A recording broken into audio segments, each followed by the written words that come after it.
ನಮಸ್ತೆ ವೀಕ್ಷಕರೇ.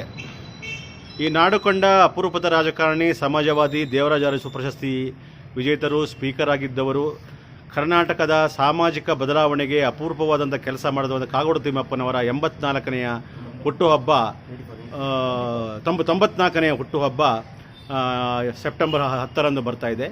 ಈ ಹಿನ್ನೆಲೆಯಲ್ಲಿ ಸಾಗರದ ಕಾಂಗ್ರೆಸ್ಸಿನ ಬ್ಲ್ಯಾಕ್ ಕಾಂಗ್ರೆಸ್ಸಿನ ನಗರ ಕಾಂಗ್ರೆಸ್ಸಿನ ಅಧ್ಯಕ್ಷರಾದಂಥ ಸುರೇಶ್ ಬಾಬು, ನಗರಸಭೆಯ ಮಾಜಿ ಅಧ್ಯಕ್ಷರಾದಂಥ ಗಣಾದಿ ಮತ್ತು ನಗರಸಭೆಯ ಮಾಜಿ ಸದಸ್ಯರು, ಹಾಲಿ ಕಾರ್ಯದರ್ಶಿಗಳಾದಂಥ ದಿನೇಶ್ ಅವರು ಹಾಗೂ ನಗರಸಭೆಯ ಹಾಲಿ ಸದಸ್ಯರಾದಂಥ ಉಮೇಶ್ ಅವರು ನಮ್ಮೊಂದಿಗೆ ಮಾತನಾಡ್ತಿದ್ದಾರೆ. ಸರ್ ನಮಸ್ತೆ. ನಮಸ್ಕಾರ ಸರ್, ಈಗ ಕಾಗೋಡು ತಿಮ್ಮಪ್ಪನವರ 94ನೇ ಹುಟ್ಟುಹಬ್ಬ, ಸುದೀರ್ಘವಾದಂಥ ಒಂದು ಜೀವನ ಅವರದು, ಸಾರ್ವಜನಿಕ ಮತ್ತು ಕೌಟುಂಬಿಕ ಜೀವನ.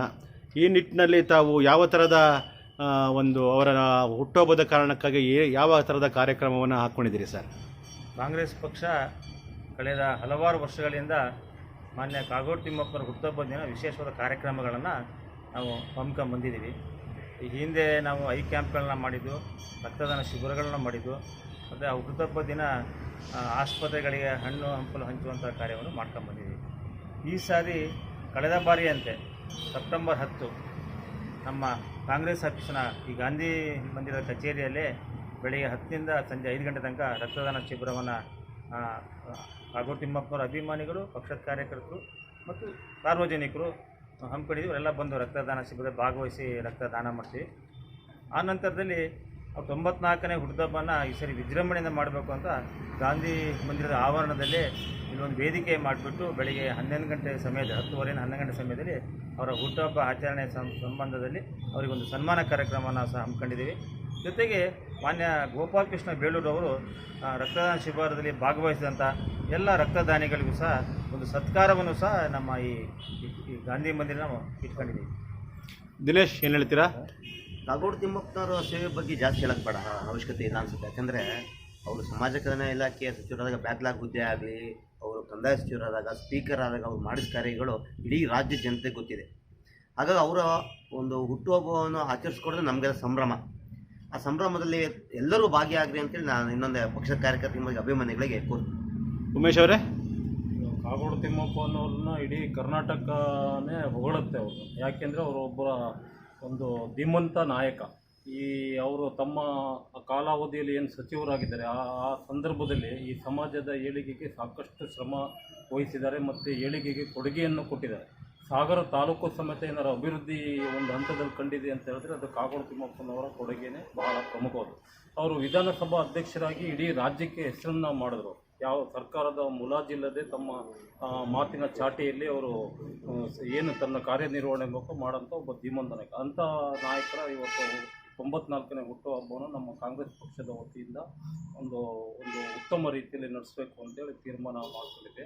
ಅದಕ್ಕೆ ರಕ್ತದಾನ ಶಿಬಿರ ಮತ್ತು ರೋಗಿಗಳಿಗೆ ಹಣ್ಣು ಹಂಪಲು ವಿತರಣಾ ಕಾರ್ಯಕ್ರಮ ಇದೆ. ಮತ್ತು ಅವರಿಗೆ ಸನ್ಮಾನ ಮಾಡಬೇಕಂತಲೂ ಕಾಂಗ್ರೆಸ್ ಪಕ್ಷ ತೀರ್ಮಾನ ಇದೆ. ಈಗ ಹಾಲಿ MLA ಅವರು ಇದಕ್ಕೆಲ್ಲ ನಮಗೆ ಗೈಡ್ಲೈನ್ ಕೊಟ್ಟಿದ್ದಾರೆ, ಈ ಥರದ್ದೆಲ್ಲ ಅದ್ದೂರಿಯಾಗಿ ಮಾಡಬೇಕು ಅಂತ. ಅವರ ಅಡಿಯಲ್ಲಿ ಇದನ್ನು ಯಶಸ್ವಿಗೊಳಿಸ್ಬೇಕು ಅಂತ ನಾವೆಲ್ಲ ಪ್ರಯತ್ನ ನಡೆಸ್ತಾ ಇದ್ದೀವಿ. ಮಾಜಿ ಅಧ್ಯಕ್ಷರ ಗಣಾದಿ ಅವರು ಏನು ಹೇಳ್ತೀರಾ?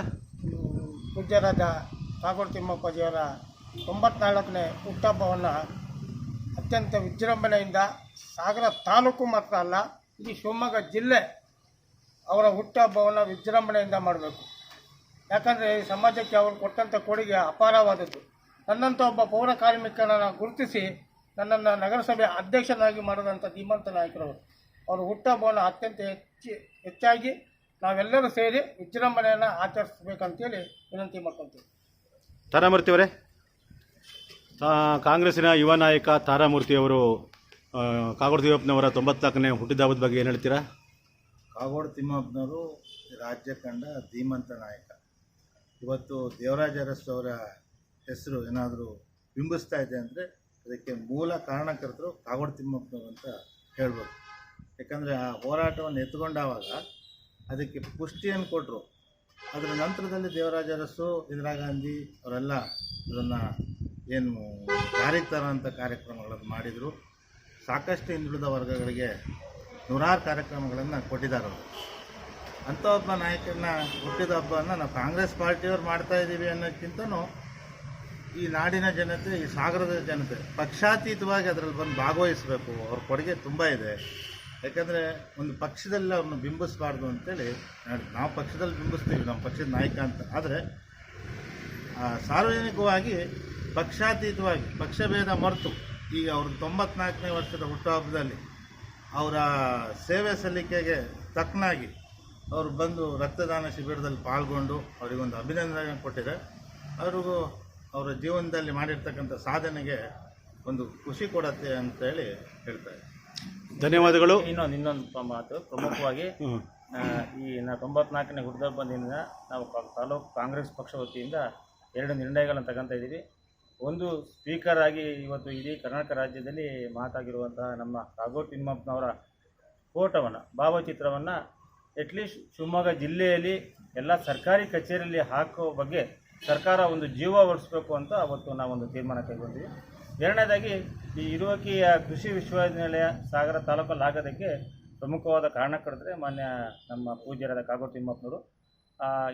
ಇರುವಕ್ಕಿ ಕೃಷಿ ವಿಶ್ವವಿದ್ಯಾನಿಲಯದವರು ಈ ಬಾರಿ ಕಾಗೋಡು ತಿಮ್ಮಪ್ಪನವರಿಗೆ ಒಂದು ಗೌರವ ಡಾಕ್ಟರೇಟ್ ಕೊಡಲೇಬೇಕು ಅನ್ನೋದನ್ನು ನಮ್ಮ ಪಕ್ಷ ಅವತ್ತು ಒತ್ತಾಯ ಮಾಡುವಂಥ ಒಂದು ನಿರ್ಣಯವನ್ನು ಕೈಗೊಂಡು ಸರ್ಕಾರದ ಮಟ್ಟದಲ್ಲಿ ಅದಕ್ಕೆ ಡಾಕ್ಟರೇಟ್ ಕೊಡಿಸುವಂಥ ಪ್ರಯತ್ನ ಇರ್ಬೋದು, ಮತ್ತು ಶಿವಮೊಗ್ಗ ಜಿಲ್ಲೆಯಲ್ಲಿರುವಂಥ ಎಲ್ಲ ಸರ್ಕಾರಿ ಕಚೇರಿಗಳಲ್ಲಿ ಅವರ ಭಾವಚಿತ್ರವನ್ನು ಹಾಕುವಂಥ ಒಂದು ಜೀವ ಹೊರಿಸೋ ಬಗ್ಗೆ ಸೂಕ್ತವಾದ ಕ್ರಮವನ್ನು ಪಕ್ಷ ಕೈಗೊಂಡು.